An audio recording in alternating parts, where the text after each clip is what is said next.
So, what is real 5G? And, you know, well, it's the millimeter wave. And what does that mean?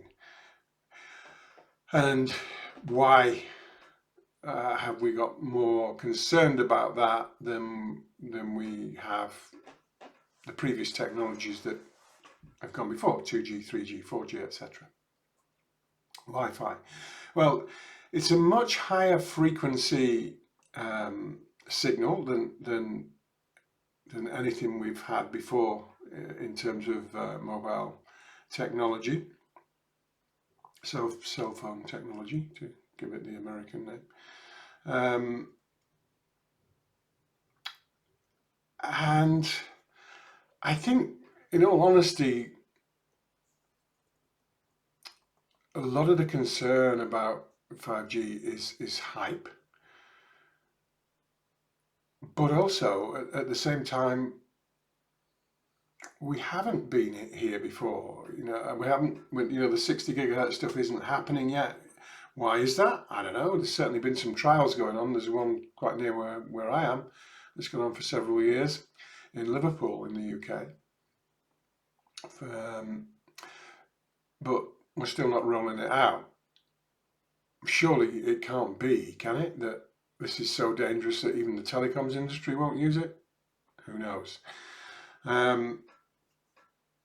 The 28 gigahertz signal that's around at the moment, obviously we're in the business of EMF shielding, and so we here at EMF Protection, we speak to, that's what we do, we speak to people about how they're affected, and we are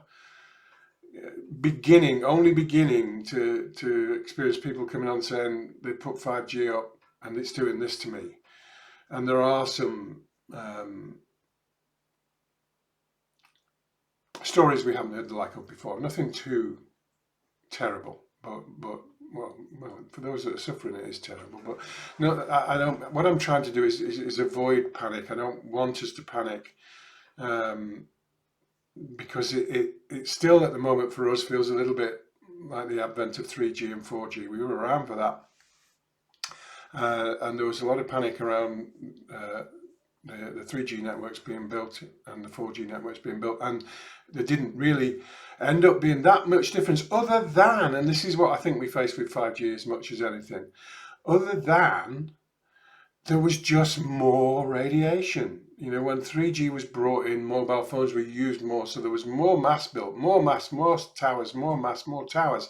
Same with 4G. And with 5G, it's going to go beyond anything we've seen before in terms of the multiples of antenna compared to what has been before. And so there's going to be less and less environments that are free of wireless radiation, and those that we are living in are going to be more intense. So I think that's the first thing we've got to concern ourselves. Now, after that, and we'll talk about that in this next video, we then need to just understand, is the millimeter wave, is this very different high frequency signal, is it going to be more troublesome? And what can we do about it? More to follow.